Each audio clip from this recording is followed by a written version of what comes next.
Hi, this is Delisa with Authentically Restored, and thank you for listening today. We got a busy day going here at the studio, um, and I have somebody wonderful here.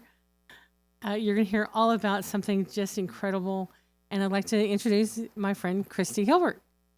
Hi, Chris. Thanks so much for coming. Oh my goodness. Thanks for having me. It's This a is so Friday. fun. Yeah, it's Friday afternoon, and this is a fun part of my Fridays. Believe me, this is so great.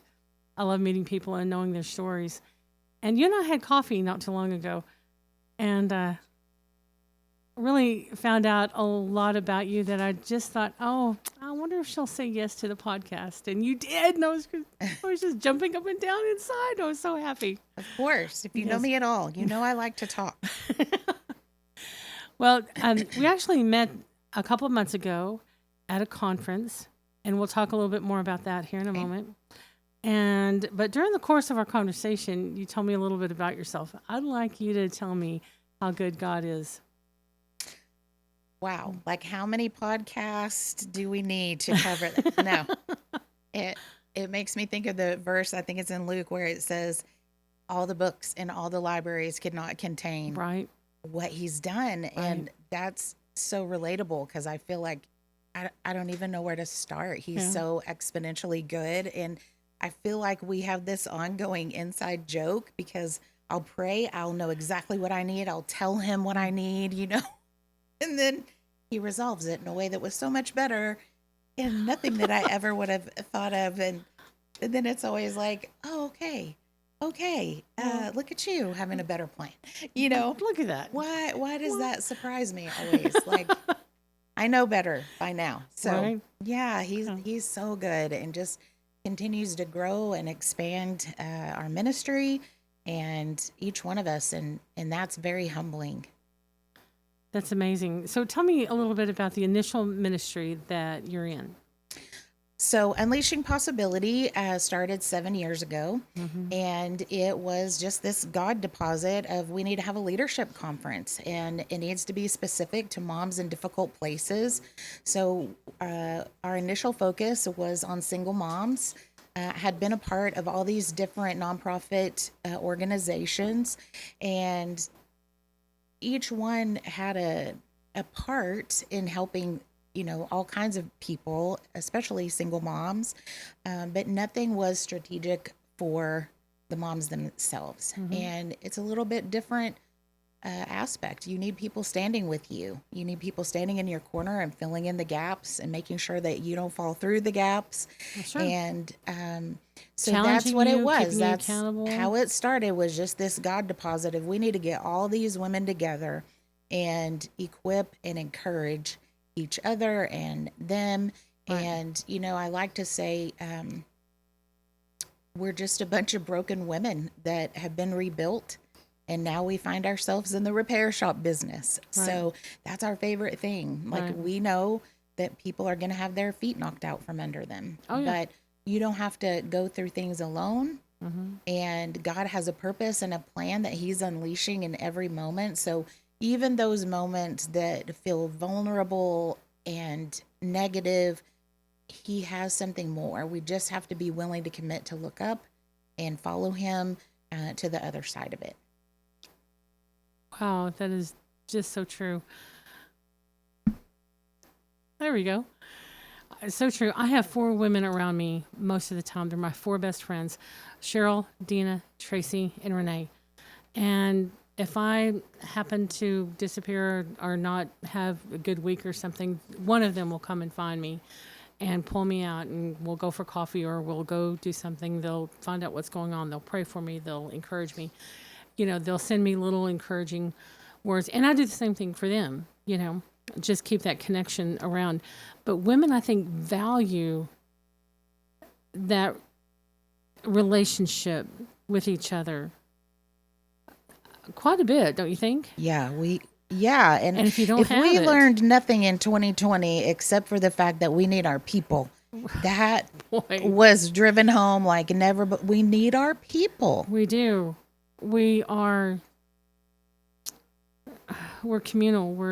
We need that connection. We need that contact. Yeah. Yeah, that was That was an eye opener, wasn't it?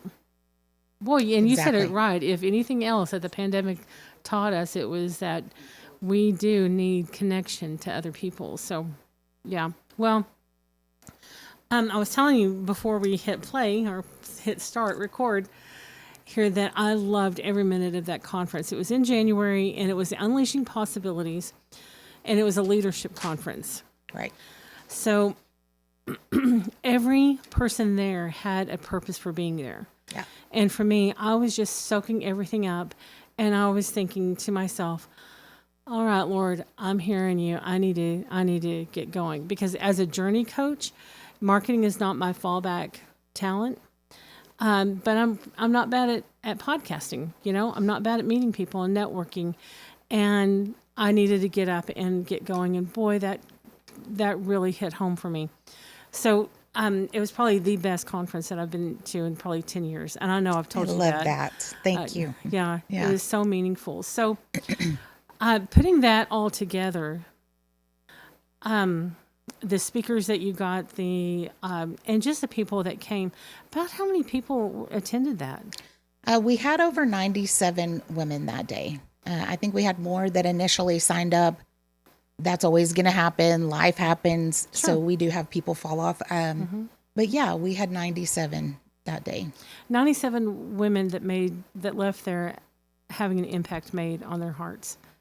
Yeah. That is the truth. So are you hearing any testimonies coming back from it or anything? Yeah. And that's, sometimes we get to hear them, and that's kind of what just drives you for a whole nother year, is knowing, okay, that really mattered, and this is what it meant to this person and this person. And I think, one of my favorite things about Unleashing Possibility as a whole is, we're Edward Jones agents and financial advisors, and we work at Wiener Schnitzel. It sure. really does run Wow, the you are gamut not of kidding there. people. There's just diversity in races and experiences and family backgrounds and income levels, and we're all just learning and encouraging each other. Right. And we were just women talking to women. And that, I don't really think that anything came into play except that you're a woman, I'm a woman, I need your connection. I need to talk to you, and I want to encourage you. I need you to encourage me. Yep. And that was, I heard this term not too long ago. So, you know how we talk about somebody can have vicarious trauma. So it may be not trauma that a trauma that you experience firsthand, but you have secondary experiences because of that. And so the word was vicarious renewal. And it had to do with the fact that you get to see somebody who's recovering or becoming more stable, and you vicariously take that on. I live for those moments. Like, I get so excited when I see somebody who's struggled for so long to be able to do something amazing and really begin to flourish in the way that they were created to be from the beginning. I know you had Janae on your show, and man, she's just such an example of that too. Absolutely. Absolutely. So I really noticed, we're talking about the differences of the audience, of the different aspects of life that they were in. There were several groups that were in different recovery programs. Yes. Coming into this, and they were just drinking it up. I mean, you could tell they were apt, they were attentive, they wanted to engage in this. So good, which got me to thinking, and I've actually had a couple of people on the podcast and talking about recovery.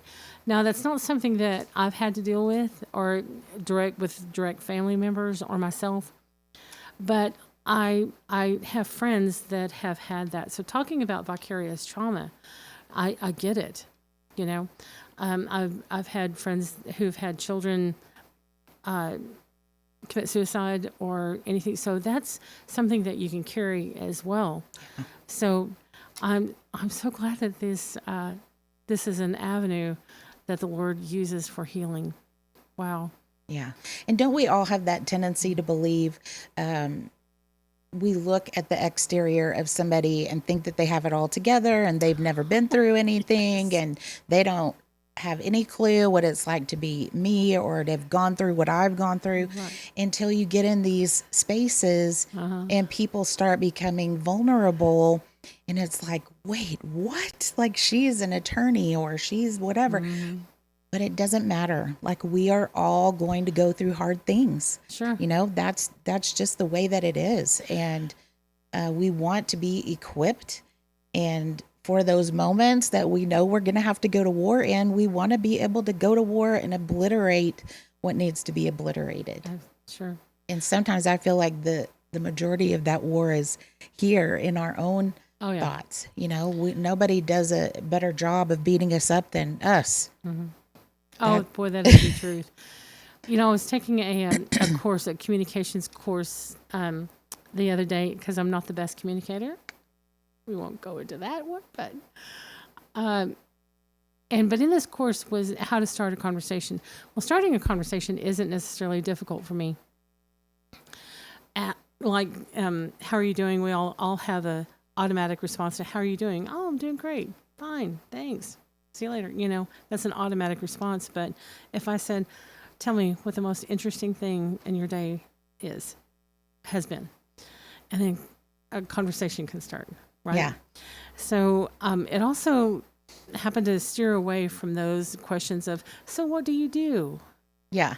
So because I'm gonna sum up what I think your value is. Like, exactly. Yeah. Exactly. So suddenly you have a value. Oh, you're this one. Oh, you're this part. You know. And so we compare that, and it's just a natural instinct. I think it's something that we are trained to do as children. Yeah. You know, and comparing each other. And I know women have an issue with comparison. I have no idea if guys do it or not, but maybe y'all can tell us sometime if they do it or not. But I know women have a natural instinct to compare. But I loved it that all those pretenses were off the table and we're just women. Yes, and I always try to start the conference that way. Like, it's hard if you didn't come with a group or a friend. Like, we have a lot of women that come on their own. They don't want to. It is a fight for them to get there because it feels awkward, you know, and women do tend to get in groups or cliques or whatever. And so we always try to start the conference by saying, today you belong here, and we need for you to be the welcoming presence for somebody else. Like, we have to stop looking for other people to make us feel welcome in a space. We have to be the instigator in that. And it just, I don't know, something happens when we start that way, because then it's like, oh, okay, I'm the welcomer. Like, that's on me. I don't have to wait for somebody to accept me or to make me feel welcome here. Like, I already have been welcomed here, and it's a game changer. I love this. Yeah. It just takes the responsibility off of you, and you can just be who you are. Yeah. The wonderful, beautiful person that you are, and you can engage without any pre-existing expectations. True. Maybe, you know? Yeah. So this is really, really great. So I love the how you formatted this conference towards growth. The vision boarding class, and I've never been a big proponent of vision boards. However, I was at this table and I was making my vision board, and I was listening to all the women talk about how they were dreaming with the Lord.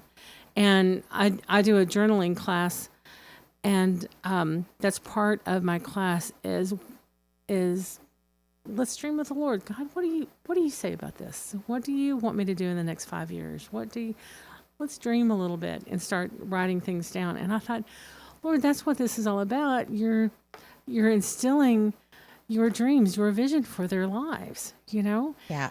And they're branching out of the box that they've been placed in, whether they're in recovery, whether they're a single mom, newly divorced, widowed, whatever, you know, an older person.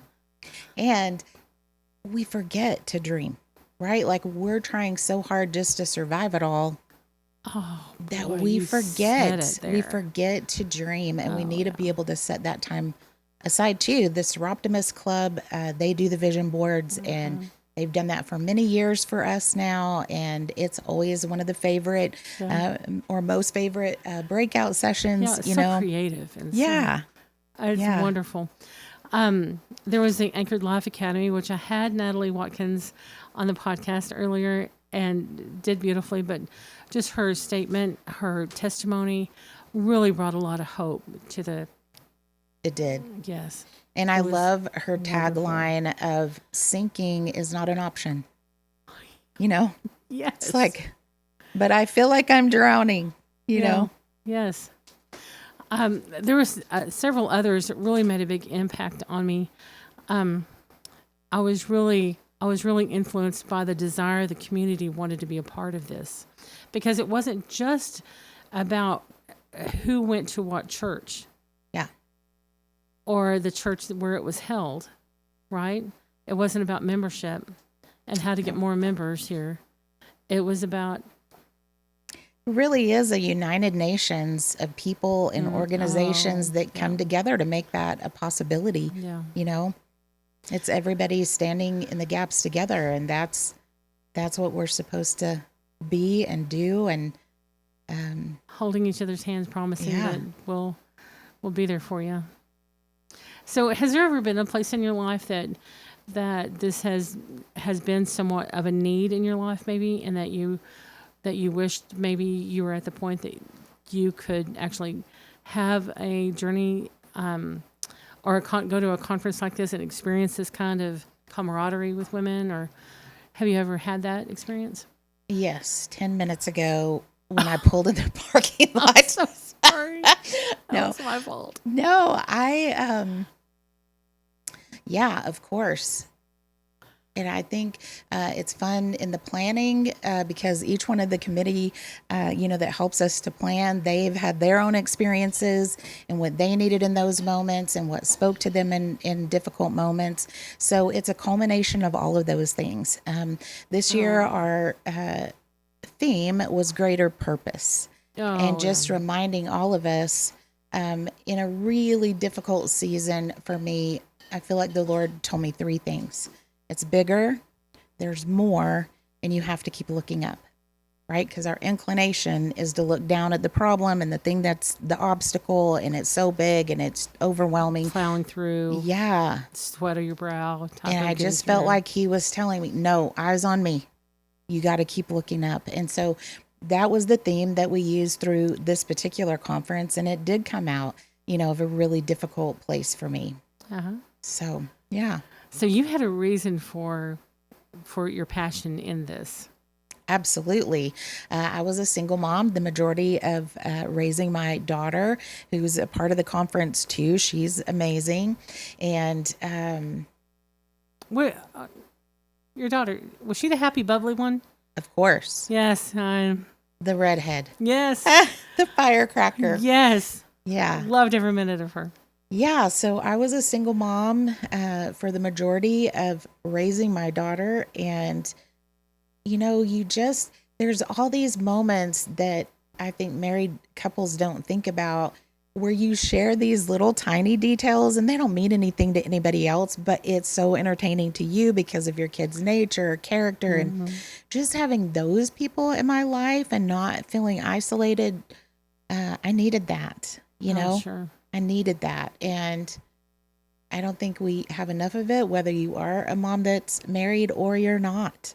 It's a struggle for all of us, just being able to share our vulnerabilities and our wins and our successes and the struggles with our kids, just in a very authentic way, where it's safe. It's okay to share exactly what you're going through. Oh, yeah. Yeah. Get a lot of wisdom that way. Yeah. The Bible says there's wisdom in many counselors. Yep. And so totally agree with that. So, and I feel like we don't ever hear enough of those types of success stories of people coming out of something on the other side and what they learned and how they did it. And that I feel passionately about, as much as this conference has been about equipping women for leadership and really empowering and encouraging people. It's also been kind of a catalyst for people that have never shared their stories before or never been on a platform. Like that's been over and over a theme of women who have powerful overcoming stories Oh, sure. to share. And that's kind of been an unexpected thing that's happened out of it. That's totally been God ordained. And man, that has been miraculous to be a part of as well. You know, Revelation 19:10 says that the testimony of Jesus is a spirit of prophecy. In other words, if you tell me a testimony, I'll remember it. And if I'm going through something similar, you know, Lord, you did something for Christy. You did a miracle for Christy when she was facing something like this. I'm going to ask for the same thing. So just to remember, you know, the testimonies of Jesus is a spirit of prophecy. It's just powerful. Yeah. So, and that's what these kind of conferences can bring out and bring up. I mean, just think of those women that are in those recovery programs. Yeah. And they can say, Lord, I heard that lady on stage say, can you do that same thing for me? Mm-hmm. You know? Yeah. And then they can pass it on and pass it down. It could be just a whole ripple effect. Yeah. You know, it was after the very first conference that we had several women come up afterwards to say, hey, I think I'm supposed to share my story. And that kind of created, we have a mastermind writing group that meets once a month, which you were a part of. Yes, loving not too long ago. And Mark Williams was our speaker. He's fantastic. Yes. I know he is going to come back. Good. He was excellent. Yeah. And your story, it matters. Every one of those stories matter. You know, the way that we overcome is the power of the blood and the word of our story.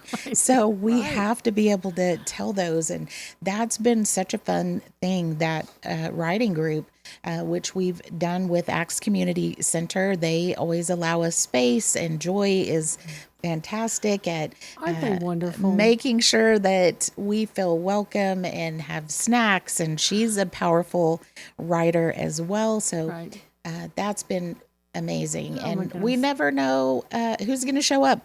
So we've had people writing curriculum. We've had people writing song lyrics and memoir. And one lady, a young person, wrote some beautiful poetry. Yeah. I was, man, I'm impressed. I'm really impressed.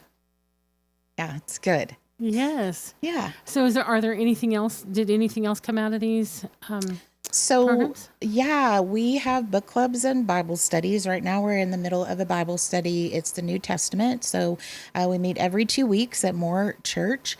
And you can follow our social media or get on our website and find out more information about that. It's just unleashingpossibility.org. So right now we're doing the New Testament. So every other week we're going through another book of the New Testament, and that has just been created these rapid fire conversations as well. So that's been amazing. Yeah. I'm so pleased. I'm so pleased that this is an availability for women. So pleased with this. So Christy, I want to thank you for coming onto my program today. Yeah, thank you You're so such a much. blessing. And I want to have you back on. Okay. Now, the conference is only once a year, right? Right. Okay, but during the whole year, we have these other programs and other things. So we can go to the unleashingpossibilities.org, right? Yes. And to find out about the events coming up. Yeah. And plan and hope.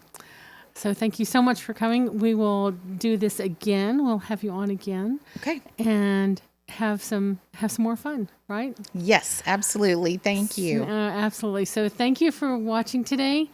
Again, this is Christy Hilbert, and that website is going to be on the bottom, I think. Yeah. So, all right. Thanks, guys, for everything. Appreciate everything. See you later. Bye-bye.